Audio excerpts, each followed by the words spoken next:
दोस्तों प्रणाम।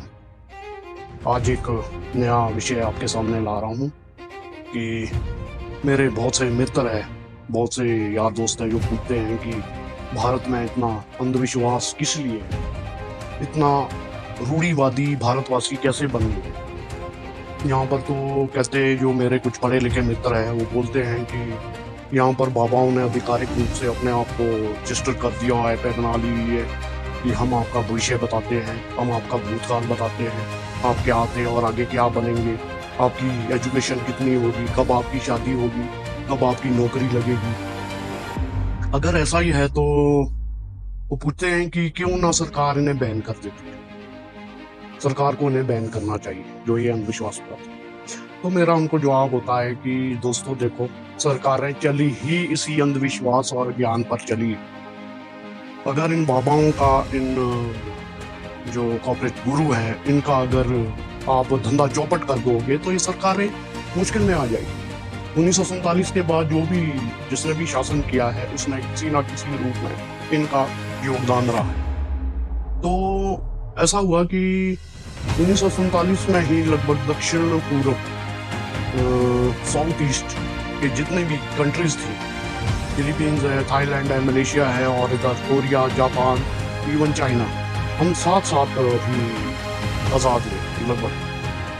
तो प्रॉब्लम ये है कि यहाँ पर जो शिक्षा का प्रसार और विस्तार था वो नहीं हो पाया आज़ादी के बाद जितना होना चाहिए।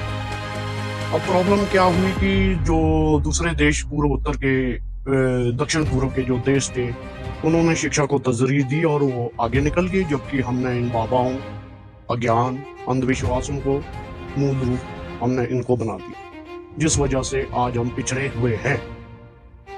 तो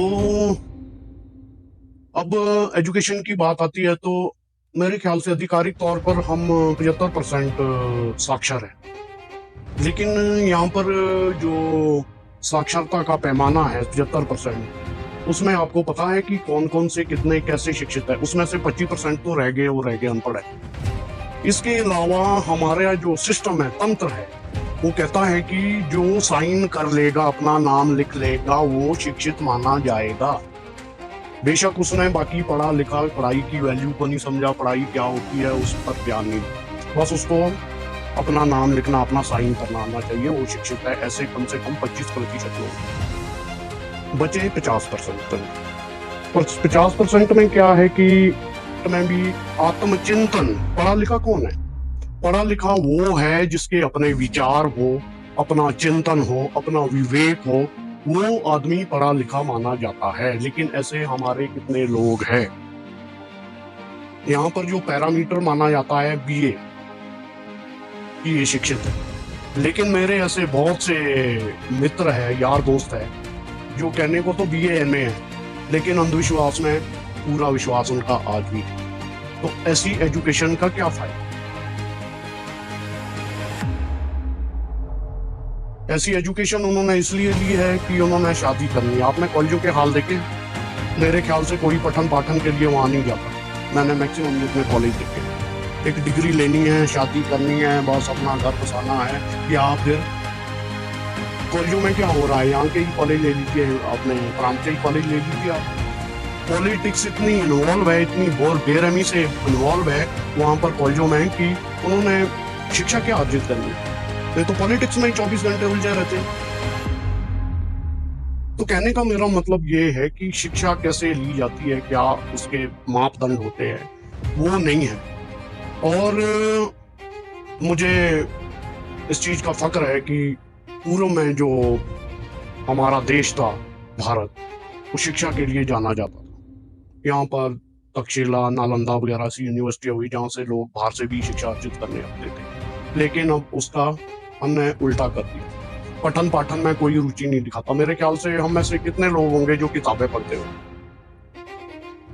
वो किताबें जिनको दुनिया के महानतम लेखक और महानतम विद्वानों ने लिखा है, इस कितने लोग इनका पठन पाठन करते होंगे? कोई भी नहीं। आज क्या हो गया है, आज जमाना सारा सोशल मीडिया पर, अपना जो भी समय मिलता है आदमी को, वो सोशल मीडिया पर 24 घंटे लगा। आपको मैं एक उदाहरण देता हूँ। अगर आप इतनी सी चीज पर इतना सा बोझ ला दोगे तो क्या होगा उसका? वो दब जाएगी, खत्म हो जाएगी। वही हिसाब हमारे ब्रेन का है, इसकी एक कैपेसिटी है। ब्रेन इतना सा है, लेकिन आपने इसके ऊपर जानकारियां, इंटरनेट, सोशल मीडिया से इतनी जानकारियां लाद दी है कि ये दब के बेचारा कसकसा रहा है। वो आपकी समझ से परे जा रही है, वो जानकारियां उनका कोई मतलब नहीं है, बस देखी जा रही है, देखी जा रही है, लाते जा रहे हैं, लाते जा रहे हैं। इसकी एक कैपेसिटी है, ये उतना ही ग्रहण करता है जितनी इसकी कैपेसिटी है। हद से ज्यादा इस पर ला दोगे तो आप तनाव में आ जाओ। तो मेरा कहने का मतलब ये है कि हमारा जो मूल पाठ्यक्रम है, जो मौलिक चिंतन, जिसके लिए जो हमारे मौलिक चिंतन को इंक्रीज करता हो, उत्प्रेरक का काम करता हो हमारे मौलिक चिंतन को, वो है असली एजुकेशन। उस पर ध्यान देने की आज जरूरत है। आज का हमारा जो तंत्र भी खराब है और शिक्षा का जो तंत्र है वो भी खराब है। शिक्षा का तंत्र इसलिए खराब है कि हमारे को वही शिक्षा दी जाती है जिससे हम कॉर्पोरेट के बाबू बन सके, नौकरशाह बन सके, और बस वही। एक अच्छा इंसान कब बनोगे, अपने आप को कब जानोगे, काय के लिए हमारा अभिभार्य हुआ है वो कब जानोगे आप, आदमी का मतलब क्या होता है, वो सब चीजें नहीं मालूम। बस एक कॉर्पोरेट के बाबू बन गए, एक नौकरशाह बन गए, बस वहीं तक हमारी शिक्षा सीमित होकर रहेगी। इसके लिए मेरे ख्याल से शिक्षा को यूनिवर्सल राइट या मौलिक अधिकार है उसके रूप में इसको अपनाना होगा, ताकि हम हर एक पीढ़ी अगर ऐसी आ गई जो शिक्षित होगी तो हमारा जो धार्मिक, राजनीतिक, आर्थिक हर तरह का जो ढांचा है वो बदल जाएगा। हम बहुत आगे निकल जाएंगे, जिसकी हम कल्पना करते हैं, विश्व गुरु की कल्पना करते हैं। तो विश्व गुरु तभी बनेगा अगर एक पीढ़ी भी ऐसी आ गई जो कि ऐसी शिक्षा ग्रहण करे जो उसके लिए उत्प्रेरक का काम करती हो, तो तभी हम आगे बढ़ पाए। अदरवाइज क्या है? अदरवाइज मेरे ख्याल से आने वाला समय भारत के लिए जिस हिसाब से चला है वो अच्छा नहीं हो। बाकी आप लोग